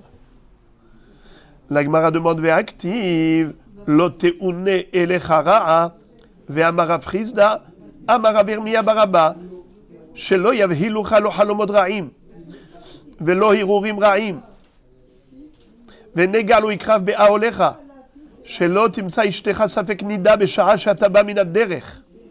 Qu'est-ce que ça veut dire? Comment peux-tu dire que David Amelech n'a jamais fait de beaux rêves? Parce que Adam Tov, on ne lui montre pas, on ne lui fait pas plaisir en ayant de beaux rêves. Au contraire, il a des cauchemars pour lui faire faire teshuva et mechaper. Eh bien, on voit qu'au contraire, David Amelech a dit dans Tehilim, Lo te'une elecha ra'a, venega lo ikra ve'olecha. Qu'est-ce que ça veut dire? Le malheur ne va pas t'atteindre et tu n'auras pas de problème dans ta maison, dans ta tente. À quoi cela fait allusion? C'est que tu n'auras pas des halomot ra'im, des cauchemars, et des urim ra'im, des choses, des idées, des pensées qui te font paniquer, ou des urim ra'im, tu n'en auras pas, c'est une bracha. Deuxièmement, c'est que quand tu arrives de voyage, après une période où tu n'as pas croisé ton épouse, eh bien, quand tu reviens à la maison, que tu ne la retrouves pas, ça fait knida. C'est-à-dire que, en respectant les lois de pureté familiale, évidemment, la personne n'a pas le droit d'être avec son épouse lorsqu'elle est nida. Maintenant, c'est quoi la bracha? C'est que quand il revient, qu'il ne retrouve pas sa femme, ça fait knida. C'est pas écrit qu'il ne retrouve pas sa femme nida. Qu'il ne la retrouve pas, ça fait nida. S'il la retrouve nida, c'est pas un problème. S'il la retrouve théora, très bien. Mais le problème, c'est sa fek. Pourquoi? Parce que à ce moment-là, il se dit, mais peut-être qu'elle n'est pas nida et qu'elle est permise. Et moi, je m'abstiens pour rien. Dans le sens où c'est pire, ça fait que nida que nida. Parce que quand elle est nida, vadaï, eh bien, dans sa tête, il y a une barrière psychologique. Il se dit, elle est interdite, point à la ligne, il n'y pense même pas. Quand est-ce qu'il est hanté par ses pensées? C'est quand il se dit, mais peut-être qu'elle est théora, et moi je crois qu'elle est méa, et donc je perds une occasion inutilement. C'est ça ce que Venega lo ikrav be'olecha, shelo timtsa et ishtecha, ça fait knida. Très bien. Alors, la question de la Gemara est très claire. Comment me dis-tu que David Amelech n'a pas eu de halom tov et on ne montre pas de beaux rêves à quelqu'un de tzaddik? Alors, comment ça se fait que, justement, David Amelech a dit dans Tehilim que Akadosh Baruch Hu va te protéger de tout mal? Comment ça? Shelo yavhilucha halomot ra'im. Tu ne seras pas terrorisé par des mauvais rêves, par des cauchemars. La Gemara répond, et la ihu la hazé, aharine hazoulé. Ihu la hazé, aharine hazoulé. Rashi explique, ihu lo hazé, aharine hazoulé halomra. Lo teune elechara. Lo teune elechara. Toi, tu ne vas pas avoir de mauvais rêves. Mais il se peut que d'autres personnes puissent avoir à son égard des rêves qui ne sont pas bons.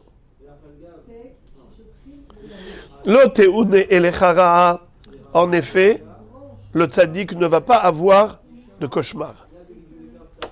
Ce qui pourrait y avoir, c'est que les autres aient, par rapport à lui, des rêves prémonitoires négatifs. On continue.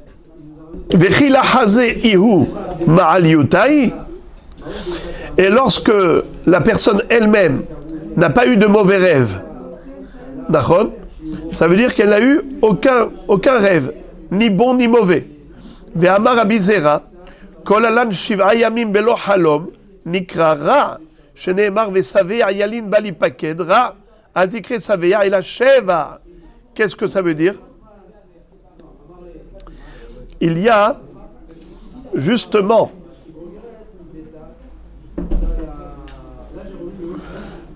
un problème, quelqu'un qui ne fait aucun rêve, ni bon ni mauvais. C'est comme ça que Rashi explique. Regardez la première des petites lignes de Rashi. Kevan de lo hazeh halom ra, kedeka amar shelo yavhilu, halom tov lo chol sheken de lo hazeh. Dea katane kol yamav shel David lo ra'a halom tov. Im ken lo hazeh halom klal. Si tu me dis que David Amelech n'a pas eu de halomot, donc il n'a pas eu de halom tov. Et d'autre part aussi, il n'a pas eu de halom ra. Pourquoi? Loteune el ra'a. Donc il n'a eu aucun halom, ni halom tov, ni halom ra. Est-ce que ça c'est une bonne situation? Pourtant, il est écrit que celui qui ne rêve pas du tout, ça veut dire qu'il est considéré négatif. D'où on l'apprend. Il y a un passage qui dit Vesaveya yalin bali pakedra. Celui qui va dormir rassasié, il n'aura aucun mal. Mais ce passouk-là fait allusion à quoi? Vesaveya, altikre vesaveya, il avait sheva. Celui qui passe 7 jours sans rêver, bali paked, ça veut dire que du ciel, on n'est pas poké d'auto, on lui envoie aucun message, ni positif ni négatif, ça veut dire qu'on ne s'intéresse pas à lui du tout. Dans ce cas-là, comme ça dit Rashi, Sheva, Lelot Yalin, cette nuit il passe, Velo Ipaket Beshum Halom, il n'a aucun rêve. Hareu Ra, c'est qu'il est négatif. Veson Imoto, Ve'enmar Imlo Klum. Étant donné que du ciel on est indifférent vis-à-vis de lui, on ne lui montre rien de ce qui va se passer. Alors la Gemara demande, comment ça se fait que tu considères que David Amelech n'avait aucun rêve? Parce que d'une part, il était tzaddik, donc, on va l'otéouné les chara. D'autre part, les Adam Tov, l'Omar Imlo, Chalom Tov, pour pas qu'il ait la récompense et le bonheur dans sa vie au travers de ses rêves, et ça va être au détriment et au dépens de ses srouillottes là-haut. Alors ça veut dire quoi? Qu'il n'a aucun rêve. S'il n'a aucun rêve, alors de ce fait, il tombe dans la troisième position. Laquelle? C'est que celui qui a passé 7 jours sans rêve est considéré négatif. Or, c'est pas possible que David Amelech soit négatif. Nahon. Donc, comment tu peux comprendre cette situation inextricable? Il a un mauvais rêve, c'est que c'est un rachat. Car le tzaddik, l'otéouné lechara. Il a un beau rêve, c'est pas un tzaddik. Car le tzaddik, tu ne lui donnes pas sa récompense dans ce monde. Alors qu'est-ce qui va se passer? Zéro rêve. Ni tov, ni ra. Eh bien, on vient de dire que le sheva yalin bali paked ra. Celui qui 7 jours a passé 7 nuits sans rêver, c'est qu'il est négatif. Alors, si c'est comme ça, comment est-ce qu'on va tirer notre épingle du jeu? La réponse, dit la Gemara, il aura un rêve, un beau rêve, mais le matin, il va l'oublier pour pas se réjouir de ce rêve. Ça veut dire que pendant la nuit, dans le rêve, oui, on lui transmet des choses, oui, il voit des choses, parce qu'un homme qui est positif, il est en connexion, sa neshama, il est en connexion là-haut, donc il voit des choses, mais après il oublie. Ce monsieur-là, il oublie. Pourquoi il oublie? Pour pas qu'il se réjouisse de ce rêve, et après il va automatiquement recevoir une satisfaction qui sera aux dépens de ses mérites de là-haut. Comme ça dit Rashi. Des hazé, velo yada may hazé. Il voit, et il ne sait pas ce qu'il voit. Qu'est-ce que ça veut dire? Rashi dit, Adam Tov, un homme positif, mar imlo halom tov. On lui montre de beaux rêves. Ve'ad shelo yakitz, mais avant qu'il ne se réveille, mishtakeach mimenu, il oublie le rêve, kedé shelo ismach, pour pas qu'il continue de se réjouir avec ce sentiment de bonheur qui l'accompagne par ce rêve. Alors, Rabotai, écoutez un beau pirouche du Gaon de Vilna. Le Gaon de Vilna dit que cette Gemara-là, celui qui passe 7 jours sans rêver, s'appelle négatif. Il dit quoi? Il y a une mitzvah de rêver, pour être positif ou négatif, ça ne dépend pas de l'homme. Alors bon, on a compris le pshat, mais lui il dit quelque chose de très beau. Il dit que la vie passe comme un rêve. Un an, 10 ans, 20 ans, 30 ans, 40 ans, 50 ans, et tu vois les années filer, c'est un rêve. Tu jettes un regard sur tout le passé, tu te dis quoi, tellement d'événements se sont déroulés. Des heureux événements comme le contraire, Chas v'Shalom. Mais tout est passé. Kol avar. C'est exactement comme dans un rêve. Tu te réveilles, tu te dis, mais où est la réalité? C'était un rêve. Eh bien, même des réalités du passé, c'est comme un rêve. Et alors, qu'est-ce que ça nous dit, ça? Quel est le message? Quel est le moussard à en tirer? De savoir que la vie passe comme un rêve, c'est qu'il faut profiter du temps. C'est qu'il ne faut pas perdre son temps. Hazman envers. Chaque moment dans ce monde peut être transformé en éternité. On peut immortaliser le moment. Si tu as fait de ce moment de la vie spirituelle, la spiritualité est éternelle. Si ce moment que tu as vécu, c'était juste pour une jouissance matérielle, le matériel est voué à rester ici sur Terre. Tu ne prendras avec toi que les valeurs spirituelles. Eh bien, celui qui tous les soirs va réfléchir qu'est-ce qu'il a fait cette journée et comment la journée est passée, il va réaliser que la vie est un rêve, le lendemain sera meilleur qu'hier. Et le surlendemain, encore meilleur que le lendemain. Et cet homme sera dans un progrès constant. Or, s'il va dormir sans réaliser que la vie est un rêve, tous les soirs, pendant 7 jours, tous les soirs, il n'a pas fait le cheshbon ha-nefesh. Il n'a pas fait ce travail d'introspection, d'examen de conscience, de réaliser pleinement le sens de la vie. Eh bien, on dit pendant 6 jours, c'est encore compréhensible. Il y a des circonstances atténuantes. Il y a tellement de galères, il y a tellement de choses qui te prennent la tête, tellement de soucis, tellement de sujets qui t'accaparent, ton esprit n'est pas disponible pour réfléchir à cette philosophie. Mais Shabbat, il n'y a plus d'activité professionnelle. Shabbat, tu n'as pas le droit de travailler. Tu ne peux même pas prendre ton téléphone qui t'occupe avec tous les messages qui t'envahissent. Shabbat, c'est Shabbat. C'est le moment de réaliser que la vie passe comme un rêve. Si même Shabbat, qui est le 7e jour, tu n'as pas réalisé quel est en effet le caractère éphémère et provisoire de la vie terrestre, tu n'as pas compris que tout est un rêve, et tu n'as pas fait de tchouva même Shabbat, alors c'est que vraiment, tu es négatif. Halan Sheva Yamim Belo Halom Nikra Ra. C'est ça la kavana d'après le Gaon de Vilna, de ce que nous dit la Gemara, qu'on n'a pas le droit de passer 7 jours sans un rêve.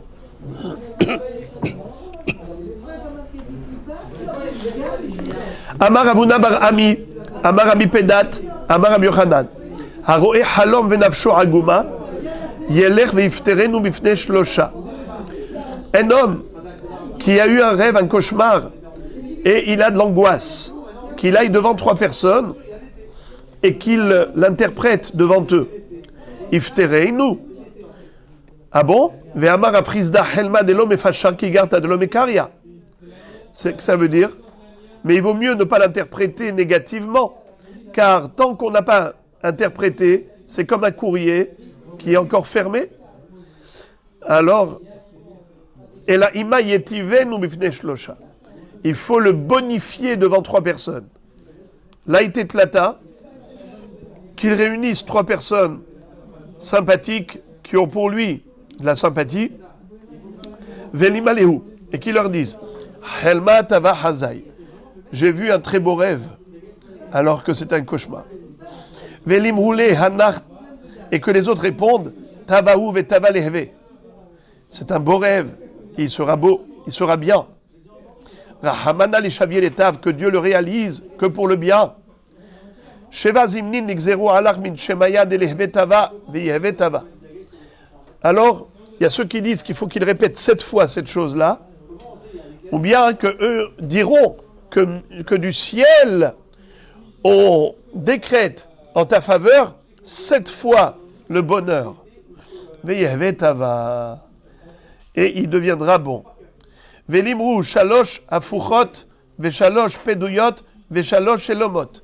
Et qu'il récite 9 psukim, 3 dans lesquels on retrouve le verbe la hafor, hafuchot, où Dieu transforme le mal en bien. 3 psukim où on retrouve le verbe lifdot, où Dieu délivre, rachète, pidion. Veshalosh shelomot, et 3 psukim où on retrouve le terme shalom, qu'avec Baruch Hu envoie la paix. Et la Gemara cite les psukim. Shalosh afuchot. Alors les amis, je vous invite à regarder les psukim qui se trouvent ici sur la colonne de droite. Regardez. Shalosh afuchot. D'abord je vais lire la Gemara et après on va lire tous ensemble tous les psukim. Regardez les 3 psukim où on retrouve hafuchot, transformation. Hafarta mispedi le maholli, pitarta saki vate azereni simcha. Tu as transformé mon hesped, oraison funèbre, en simcha, en joie. Alors, regardez s'il vous plaît le petit he. Voyez-vous à droite le pasuk. Hafarta mispedi le maholli, pitarta saki vate azereni simcha. Après ça, az tismach betula bemahol, u bahuri muzkenim yahdav, ve'afarti evlam lesasson, ve'nihamtim ve'simartim igonam. Dans une prophétie qui nous annonce l'avènement messianique, on nous dit qu'à ce moment-là, la jeunesse sera heureuse, et même les Ékénim, et Akadosh Baruch Hu transformera le deuil en allégresse. Je les consolerai à ce moment-là, et je vais extirper d'eux toute trace de chagrin, de tristesse. Le passouk d'après. Velo ava Hashem elokecha lishmoa el Bil'am. Dieu n'a pas voulu accepter les malédictions de Bil'am, il les a transformées en bénédictions. Vayafor Hashem elokecha lecha et aklala livracha, ki ahevra Hashem elokecha, parce que Akadosh Baruch Hu t'aime. Alors vous avez remarqué que dans ces 3 versets, on a retrouvé le verbe la hafor. Hafarta mispedi le maholli, ou bien ve'afarti evlam le sasson, ou bien vayafor Hashem elokecha lecha et aklala livracha. Et maintenant 3 psukim, on retrouve le verbe pidion. Le premier, pada beshalom nafshi mikerovli kiberabim ayu imadi. Pada beshalom nafshi. Dieu a racheté mon âme pour la paix. Le pasuk d'après, ufdouye Hashem yeshuvun ubaut Tzion berina. Ceux qui seront délivrés et rachetés par Akadosh Baruch Hu reviendront à Tzion dans la joie, vesimchat olam al rosham, avec une allégresse éternelle qui va planer sur leur tête. Sasson vesimcha yasigu venasu yagon vanaha. Ils ne trouveront que le bonheur et le malheur prendra la fuite. Donc on retrouve ici encore Pidion.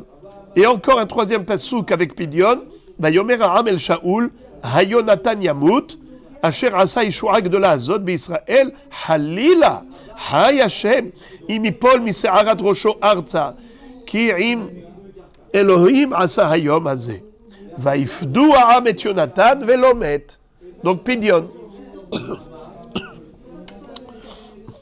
Et maintenant, 3 psukim où il y a le mot shalom.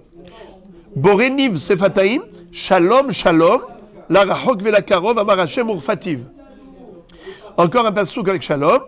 Veruach lavsha et amasai, rosh hashalishim, lecha David, ve'imecha ben Ishai, shalom shalom,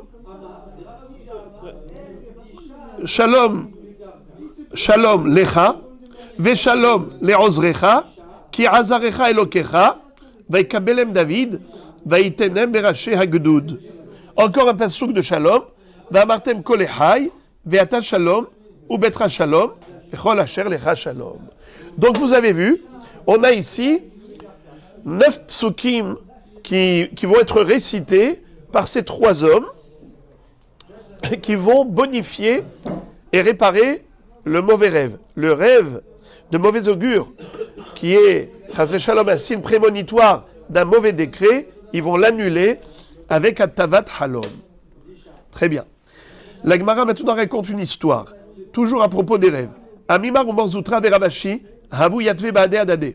Un jour, Amimar et Morzoutra et Ravashi étaient assis ensemble. Amré. Ils se sont dit mutuellement Kol had vehad minnam lima milta delo shami ale le havre. Que chacun de nous apporte un chidouche que les autres ne connaissent pas. Jusqu'à présent, la majorité de ce que l'un connaît, l'autre aussi le sait. Allez, que chacun dise un chidouche qui est vraiment inconnu des autres. Alors voilà le premier. Patah had minayhu. Il y en a un qui a dit Ve'amar hayman de haze helma velo yada mai haza. Un homme qui a eu un rêve et il ne sait pas qu'est-ce que ce rêve cache, recèle en lui. Est-ce que c'est du bien ou du mal? Likum kame kahane be'idna de parse yadayu. Qu'il se tienne devant les Kohanim au moment de Birkat Kohanim. Velima achi. Et qui disent ainsi Ribono shel olam, maître du monde. Ani shelach vehalomotai shelach. Moi, Hachem, je t'appartiens et mes rêves aussi t'appartiennent. Halom halamti veni yodeamahu. Je ne sais pas ce que j'ai rêvé, si c'est bon ou mauvais. Ben shehalamti ani le'atzmi ou ben shehalmuli haverai ou ben shehalamti al achirim. Que ce soit des rêves que j'ai rêvés moi-même pour moi-même, ou des rêves que d'autres ont rêvés pour moi, ou bien que moi j'ai rêvé par rapport à d'autres. Im tovim, même si c'est des rêves positifs, hazekem ve'ametzem ki halomotav shel Yosef HaTzadik. Eh bien, concrétise-les comme le rêve de Yosef. Ve'im tzrichim refoua, et si ce sont des rêves qui ont besoin de guérison, refaem kememara l'idée Moshe Rabbeinu. Guéris-les, ces rêves, comme tu as guéri l'eau qui était amère quand Bnei Israël dans le désert ont trouvé des puits d'eau amère. Shmochou a dit Moshe Rabbeinu, prends ce hetz, jette-le là-bas, et vimteku amaim, et les eaux ont été radoucies. Oui, c'est pris d'ici. C'est pas que la Gemara a pris du Sidour, c'est le Sidour de la Gemara. Uk Myriam mitzarata, et comme Myriam qui a guéri de sa lèpre. Uk Hizkiyahu mecholio, et comme Hizkiyahu qui était malade et qui avait un mauvais décret, Yakshbaruchu lui a rajouté 15 années de vie supplémentaires après sa prière. Uk Keme Yericho alide Elisha, et comme les eaux de Yericho qui ont été aussi radoucies grâce à Elisha An-Navi. Uk Keshem shehafarta, qu'il est là de Bil'am Arasha libracha, ken hafor kol halomotai alay letova. Comme tu as transformé les malédictions de Bil'am en bénédiction, ainsi fais-le par rapport à mes rêves. Et il terminera sa prière lorsque les Kohanim disent V'yatsem lecha shalom. Comme ça, au moment où le Kahal dit Amen par rapport au shalom des Kohanim, en même temps, ce sera Amen pour cette prière qu'il a faite lui. J'ouvre une parenthèse, c'est que dans Birkat Kohanim, il y a combien de lettres? 60. Et c'est écrit dans le pasuk Shirachirim. Hine mitato sheli Shlomo. Shishim giborim savivla mi gibor Israël. Kulam achuze herev. Melumede milchama. Ish harbo al yerecho mi pahad ballelot. C'est-à-dire, lorsque Shlomo Amelech avait peur, eh bien il avait 60 gardes du corps autour de son lit, parce qu'il avait peur la nuit. Vous savez pourquoi il avait peur? C'était depuis Ashmedai qu'il avait éjecté, et ainsi de suite. La Gemara dans Maseret Gittin raconte longuement, on n'a pas le temps de parler de ça maintenant. En tout cas, cet homme qui la nuit a eu un cauchemar qui lui fait peur, eh bien, on te dit, va voir les gardes du corps. C'est les 60 lettres de Birkat Kohanim. Kulam achuze herev. Ils ont une épée. C'est quoi l'épée? C'est le nom d'Hachem qui protège, qui est le bouclier d'Israël. Il y a le nom d'Hachem dans chaque pasouk. Yevarechecha Hashem veishmerecha. Yaer Hashem panav elecha vechoneka. Sa Hashem panav elecha veyasem lecha shalom. Kulam achuze herev. Les 60 lettres de Birkat Kohanim. Veyasem lecha shalom. Et c'est comme ça que tu auras la paix. D'ailleurs, intéressant, il y a combien de mots dans Birkat Kohanim? 15 mots. Yevarechecha Hashem veishmerecha. Yaer Hashem panav elecha vechoneka. Isa Hashem panav elecha veyasem lecha shalom. 15 mots. Dans les Kohanim, ils nous font la bracha avec leurs mains. Dans une main, il y a combien de phalanges? 14 phalanges. Dans chaque doigt, on a 3 phalanges, à part le pouce où il n'y a que 2. Donc 4 fois 3, 12, plus 2 phalanges, ça fait 14. D'ailleurs, Yad, c'est Yud Dalet, c'est 14. Avec la paume de la main qui relie toutes les phalanges, ça fait 15. Donc on a 15 mots dans Birkat Kohanim, et on a 15 parties dans la main du Kohen. Veyasem lecha shalom. Eh bien, c'est comme ça que tu pourras réparer et guérir le rêve qui aurait pu être Hasvé Shalom, un signe prémonitoire d'un mauvais décret. Eh bien, la Gemara continue et nous dit que, ok, c'est pas terminé, il faut dire Ve'ilo limahachi. Si la personne n'a pas de Kohanim ici présent, ou bien même s'il y a des Kohanim, il n'arrive pas à dire tout cela, au moins qu'ils disent Adir Bammarom, le puissant qui est dans les hautes sphères célestes, Shochen Bigvura, qui est là avec sa puissance, Ata Shalom Veshimcha Shalom, Yehi Ratzon Minifanecha, Shetasim Alenu Shalom. Toi, Hachem, tu es source de paix, ton nom c'est la paix, eh bien, s'il te plaît, Hachem, fais régner sur nous la paix. Patahidar Ve'amar, le deuxième a dit, moi aussi j'ai un chidouche à vous apporter. Haïman de Haïl et Mata Vedahil Me'ina Bisha, un homme qui rentre dans une ville, il a peur du Haïnara. Qu'est-ce qu'il faut faire pour se protéger du Haïnara? Lin Kod Zakpadid Deyada Deimine Biada Dismale. Eh bien, qu'il introduise le pouce de la main droite dans la main gauche et le pouce de la main gauche dans la main droite. Répétons. Lin Kod Zakpadiyada Deimine Biada Dismale. Vizakpadiyada Dismale Biada Deimine. Et qu'ils disent comme ça. Velima Hachi. Et qu'ils disent Ana Peloni Bar Peloni. Mizaradi Yosef Katina. De la Shaltabe Inabisha. Sheneemar Ben Porat Yosef Ben Porat Ali Aïn. Al Tikri Ali Aïn et la Ole Aïn. Qu'est-ce que ça veut dire? Je suis de la descendance de Yosef Hatzadik, qui lui n'est pas dominé par le mauvais œil. Comme il est écrit Ben Porat Yosef Ben Porat Ale Aïn. Il était, puisque Yosef Hatzadik ne s'est pas laissé entraîner par ses yeux de regarder des femmes qu'il n'avait pas le droit de regarder, eh bien, aucun œil ne peut dominer Yosef. Aucun Aïnara, aucun mauvais œil ne peut faire du mal à Yosef et sa descendance. Rabbi Yossi Bar Mechanina Amar Meacha Vidgou Larov Bekerev Haaretz Ma Dagim Shebaya Maim Mechasim Alehem Ve'en Aïn Ra'a Sholetet Bahem Af Zaro Shel Yosef En Aïn Ra'a Sholetet Bahem. Qu'est-ce que ça veut dire? D'où on apprend que la descendance de Yosef est protégée du Haïnara, parce que la bracha qu'a fait Yaakov Avinu aux enfants de Yosef, c'est qu'il a dit Amal Ach Egoel Oti Mikol Ra Yevarech Et Haneharim Ve'kareh Bahem Shemi Ve'Shem Avotai Avraham Yitzhak Vidgou Larov Bekerev Haaretz. C'est quoi Vidgou Larov Bekerev Haaretz? Ils vont se multiplier comme des poissons. Et pourquoi il a choisi spécialement les poissons? Il y a tellement d'autres êtres qui se multiplient. Réponse, les poissons sont toujours cachés de l'œil humain, puisqu'ils font toujours du sous l'eau. Alors, automatiquement, ils sont protégés du Haïnara. C'est pour ça qu'il y a une prolifération extraordinaire.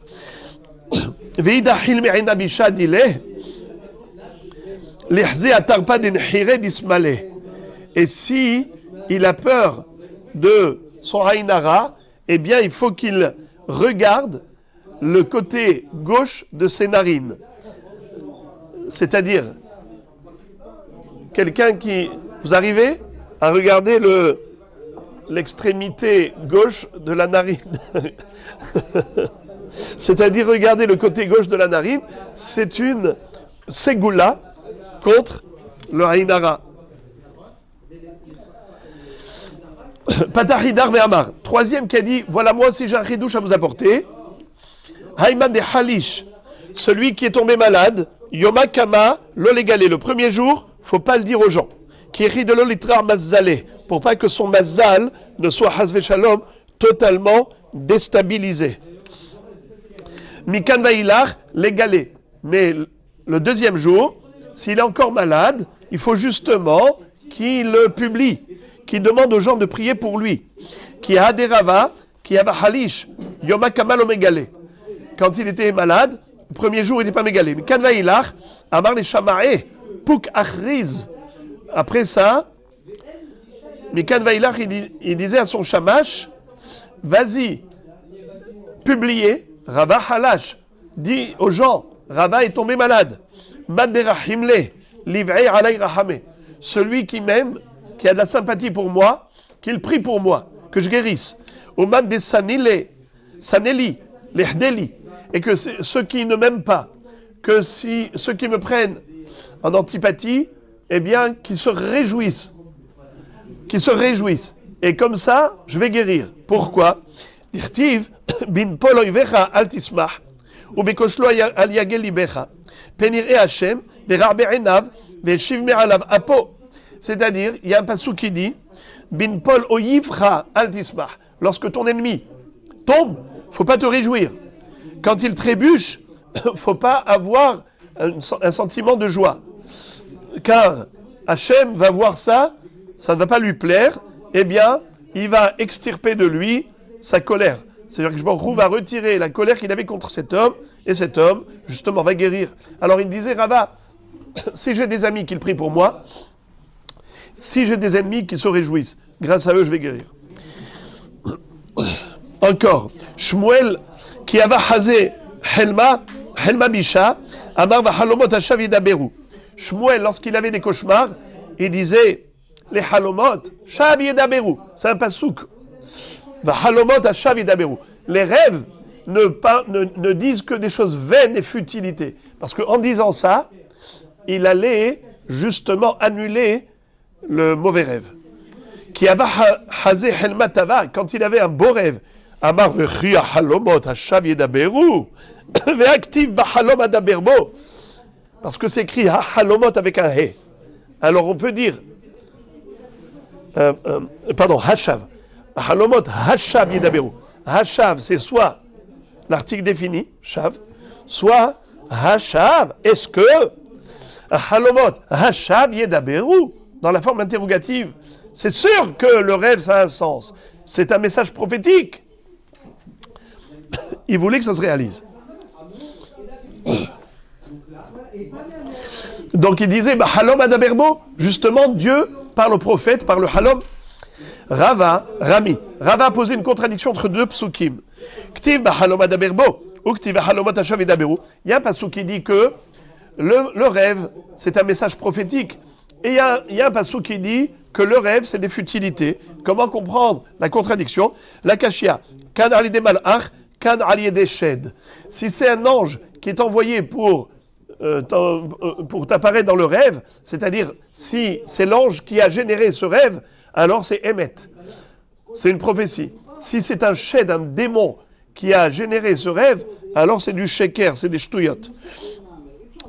Amar Rabbi Bizna bar Zavda Amar Rabbi Akiva Amar Rabbi Panda Amar Rabbi Nachum Amar Rabbi Biri Mishum Zaken Echad Omano Rabbi Bna'a. Au nom de Rabbi Bna'a, Esrim Barba Potre Halomot Ayu Birushalayim. Il y avait 24 interprètes de rêves à Jérusalem. Un jour j'ai eu un rêve, j'ai été voir les 24. Maché patarlisé, le patarlisé. Chacun m'a donné une autre interprétation. Et tenez-vous bien, Kulam Nitkaimobi. Toutes les interprétations se sont réalisées, les 24, alors que j'avais un seul rêve. Les Kayem Machenemar, Kol Halomot Olchim Harape. C'est exactement ce qu'ont dit les Hakamim. Tous les rêves vont d'après l'interprétation de la bouche. Atou Kol Halomot Olchim Harape Kraou. Quand tu as dit les Kayem Machenemar, mais tu m'as dit Machenemar, ça veut dire qu'il y a un pasouk, mais c'est pas un pasouk. In, réponse oui. Ugde Rabbi Azar, Damar Rabbi Azar, Minayin shekol halomot olchim harape, shenemar vayi kasher patar lanu kanaya. D'où sait-on qu'en effet, tous les rêves se réalisent en fonction de l'interprétation qu'on leur donne, puisque Yosef Hatzadik, lorsque Sarah Mashkim avait dit à Paro, je connais un interprète, tout ce qu'il a dit, ça s'est réalisé. Dans la prison, il y avait Sarah Mashkim et Sarah Ophim, maître panetier, maître échanson, chacun a eu un rêve, et bien tout ce que Yosef, l'interprète, nous avait dit, prédit, ça s'est réalisé. Donc tu vois, Kacher Patar Lanou, Kenaya, ça s'est réalisé parce que c'est comme ça qu'il a interprété. Amarava, Veu de mefacher le me'en halmeh. Shenemar ishka halomo patar. À condition que l'interprétation soit proche du rêve. Parce que si ça n'a rien à voir, il a vu des trucs, des sujets comme ça, et puis après l'autre interprète juste pour dire quelque chose de bien, il commence à lui dire des choses qui n'ont absolument rien à voir. Quel rapport? Comment tu es arrivé de ce sujet à l'autre? Il faut quand même qu'il y ait un rapprochement. C'est là que, en effet, cette interprétation va concrétiser le rêve. Vayar Sarah Ophim, Minayada, Sarah Ophim a dit, Vayar Kitov Patar. Le Sarah Ophim, pourquoi le maître Panoti a dit à Yosef, moi aussi je voudrais que tu m'interprètes le rêve, parce qu'il a vu que l'interprétation de Yosef par rapport au maître et chanson, cette interprétation, elle était juste par rapport au rêve de Sarah Mashkim. Minayada, d'où il sait que c'était juste? Amar Rabbi Hazar, Melamed shekol echad ve'echad ir'u halomo ou pitron halomo shel havero. C'est-à-dire que chacun dans son rêve, que ce soit le Sar Hamashkim ou Sar Haophim, chacun a vu dans son rêve deux choses. Son propre rêve et plus l'interprétation du rêve de l'autre. Sar Hamashkim a vu dans son rêve qu'on allait pendre le maître panetier, et maître panetier avait vu dans son rêve que Paro allait restaurer Sar Hamashkim à sa place. Et donc, Sar Haophim, quand il a vu l'interprétation de Yosef, il a dit c'est exactement ce que j'ai vu dans mon rêve. Dans mon rêve, j'ai vu deux choses. J'ai vu mon rêve, l'histoire des trois paniers avec les oiseaux et ainsi de suite, tandis que j'ai vu aussi que Sarah Mashkim, il allait être restauré à sa place. Donc, exactement ce qu'il a dit. Kacher lanou, Kacher patar lanou kenaya, mais aussi, Vayar Sarah Ophim qui tov patar. Alors maintenant, la Gemara nous dit comme ça. Amar Rabbi Yochanan, Ishkim v'nafal lo pasoul et torpiv, a raison nevoaktana. Quelqu'un qui s'est réveillé le matin et voilà qu'il a un pasouk dans ses lèvres. Il se réveille avec un pasouk. Eh bien, c'est une petite prophétie. Amar Rabbi Yochanan, Shlosha halomot mitkaimim. Et Rabbi Yochanan nous dit qu'il y a trois sortes de rêves qui se réalisent. Halom shel shaharit, halom shel halam lo havero, ve halom shel niftar betor halom. Si c'est un rêve que tu as eu le matin, parce que si c'est le soir, c'est avec les vapeurs des aliments que tu as mangés qui te montent à la tête et qui te tournent, tu as des hallucinations. Tandis que le halom shel shaharit, c'est après la bonne digestion, alors là, c'est quelque chose qui est proche de la réalité. Halom shel halam lo havero, si c'est un ami qui a rêvé de toi, alors en effet, ça c'est plutôt juste, parce que quand on rêve de soi, c'est parce qu'on pense à soi toute la journée. Quand on rêve de l'autre auquel on n'a pas pensé, c'est qu'il y a vraiment quelque chose de vrai. Halom, sheniftar betor halom, ou bien, si quelqu'un a rêvé, et dans son rêve, il voit qu'on a interprété son rêve.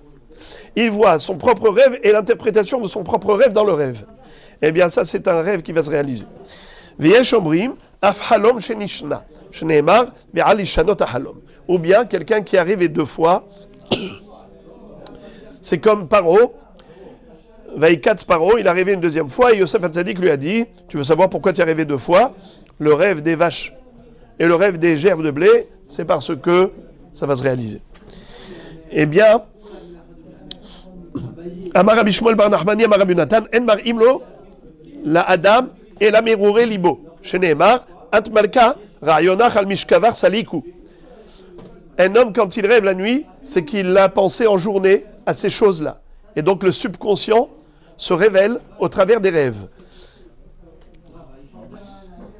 D'où on apprend? C'est pas Freud qui a inventé ça, c'est la Gemara qui nous dit que le rêve est révélateur du subconscient.